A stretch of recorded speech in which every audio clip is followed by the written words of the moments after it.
Menurut cerita dari penduduk desa, setiap hari setelah zuhur, anak itu muncul dengan cara yang misterius.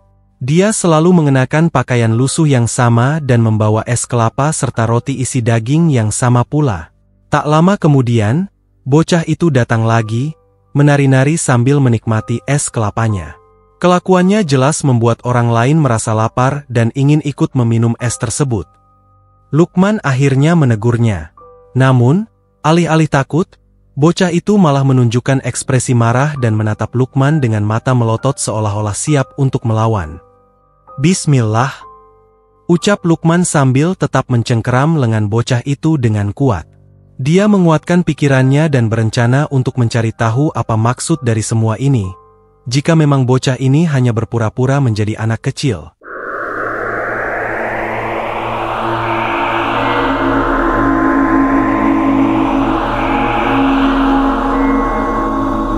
Assalamualaikum warahmatullahi wabarakatuh.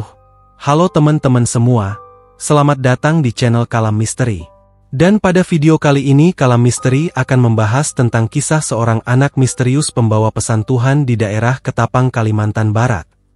Anak itu telah menjadi topik pembicaraan di kampung Ketapang. Selama beberapa hari terakhir, dia telah mengelilingi kampung tanpa henti.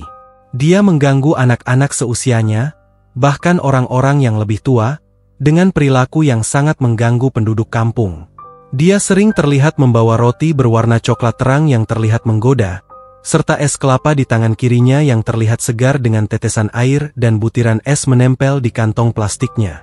Kejadian ini tentu saja mengganggu bagi penduduk kampung, terutama karena terjadi di bulan puasa, ketika banyak orang sedang menahan lapar dan haus. Biasanya, perilaku seperti ini terjadi di luar bulan puasa, namun kali ini terjadi di siang hari bulan puasa yang sangat panas dalam 3 hari terakhir. Pada saat itu, Lukman, seorang pemuda dari desa, diberitahu oleh penduduk desa tentang kehadiran bocah tersebut. Mereka merasa enggan untuk melarang bocah kecil itu ketika dia menawarkan dan menunjukkan betapa nikmatnya dia menikmati es kelapa dan roti isi daging tersebut. Beberapa orang sebelumnya sudah mencoba untuk melarangnya, tetapi mereka mundur dengan rasa takut dan heran melihat reaksi bocah itu. Setiap kali dilarang, bocah itu mendengus dan matanya menyala dengan pandangan menakutkan. Perilaku bocah tersebut membuat semua orang yang hendak melarangnya takut. Lukman memutuskan untuk menunggu kedatangan bocah tersebut. Menurut cerita dari penduduk desa, setiap hari setelah zuhur, anak itu muncul dengan cara yang misterius. Dia selalu mengenakan pakaian lusuh yang sama dan membawa es kelapa serta roti isi daging yang sama pula. Tak lama kemudian, bocah itu datang lagi, menari-nari sambil menikmati es kelapanya. Kelakuannya jelas membuat orang lain merasa lapar dan ingin ikut meminum es tersebut. Lukman akhirnya menegurnya. Namun, alih-alih takut, bocah itu malah menunjukkan ekspresi marah dan menatap Lukman dengan mata melotot seolah-olah siap untuk melawan. Bismillah, ucap Lukman sambil tetap mencengkeram lengan bocah itu dengan kuat. Dia menguatkan pikirannya dan berencana untuk mencari tahu apa maksud dari semua ini, jika memang bocah ini hanya berpura-pura menjadi anak kecil. Jika bocah itu memang seorang anak kecil biasa, Lukman juga akan mencari tahu lebih lanjut tentang identitas dan asal-usulnya. Ketika Lukman mengucapkan, Bismillah, tiba-tiba bocah itu patuh dan mengikuti tarikan tangan Lukman. Lukman kemudian dengan lembut membawa bocah itu ke rumahnya. Tindakan Lukman menarik perhatian orang-orang di sekitarnya yang melihat kejadian itu dengan rasa penasaran. Saya boleh tahu, Tuan, mengapa Anda melarang saya untuk menikmati es kelapa dan roti isi daging ini? Bukankah ini milik saya? Tanya bocah tersebut begitu mereka sampai di rumah Lukman, seolah-olah dia sudah tahu bahwa Lukman akan menanyakan perilakunya. Lukman menjawab dengan lembut, "Maaf ya, itu karena kita sedang berpuasa, apalagi kamu juga seharusnya ikut berpuasa. Kamu seharusnya tidak menggoda orang dengan sikapmu saat ini." Lukman sebenarnya masih ingin mengekspresikan kekesalannya dan mengomeli bocah itu lebih lanjut. Namun tiba-tiba, sebelum Lukman sempat menyelesaikan kata-katanya, bocah itu berdiri. Dia menatap Lukman dengan tatapan yang lebih tajam lagi. Beginilah perlakuan kalian terhadap kami semua. Bukankah kalian lebih sering melakukan hal ini daripada saya? Kalian selalu memamerkan kemewahan saat kami hidup di bawah garis kemiskinan sepanjang tahun, bukan hanya saat bulan puasa. Bukankah kalian sering melupakan kami yang lapar, dengan menimbun harta sebanyak-banyaknya dan mengabaikan kami yang menderita? Bukankah kalian tertawa bahagia sementara kami menangis? Bukankah kalian mencari pengobatan mahal saat sedikit sakit menyerang, sementara kami menderita hingga ajal menjemput tanpa perhatian dari kalian? Bukankah bulan puasa ini hanya membuat kalian menunda lapar dan haus? Begitu beduk maghrib berkumandang, begitu azan maghrib terdengar, kalian kembali pada hawa nafsu dan keinginan kalian. Bocah itu terus berbicara tanpa memberi kesempatan pada Lukman untuk menyela. Tiba-tiba, suara bocah itu berubah. Jika sebelumnya dia bicara dengan keras dan menusuk, sekarang suaranya menjadi lembut, memohon. Ketahuilah Tuan, kami berpuasa sepanjang waktu, tidak hanya saat bulan puasa, karena kami tidak memiliki makanan untuk dimakan. Sementara Tuan hanya berpuasa sepanjang siang saja. Dan ketahuilah juga, sebenarnya Tuan dan orang-orang di sekitar Tuan telah melukai hati kami dengan berpakaian mewah yang luar biasa, lalu menyebutnya sebagai menyambut Ramadan dan Idul Fitri.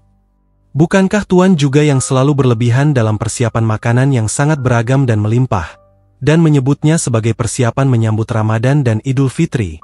Tuan, sepanjang tahun kalian tertawa saat kami menangis, bahkan di bulan Ramadan hanya ada sedikit kepedulian.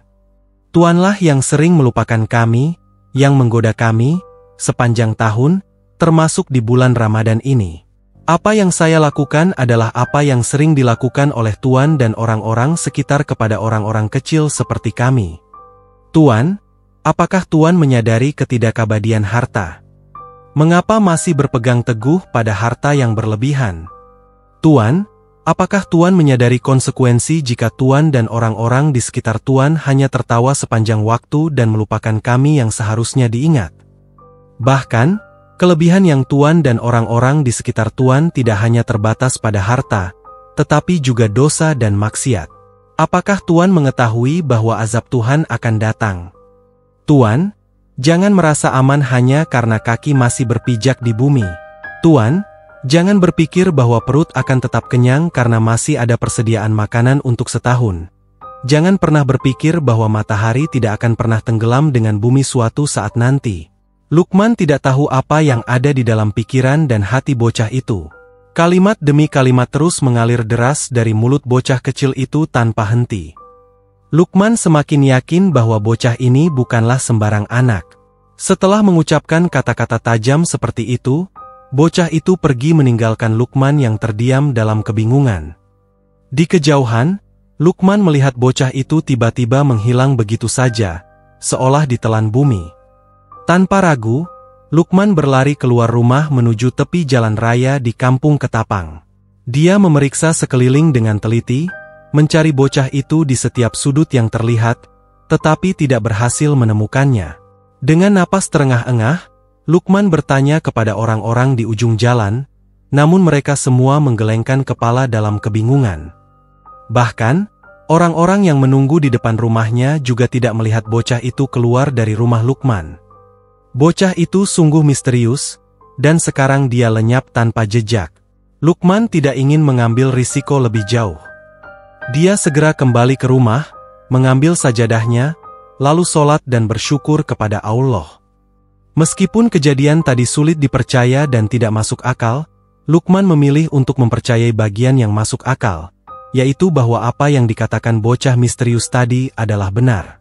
Bocah itu memberinya pelajaran berharga tentang pentingnya mengingat mereka yang sering dilupakan, orang-orang yang tidak berpakaian, yang kelaparan, dan yang hidup dalam kesulitan.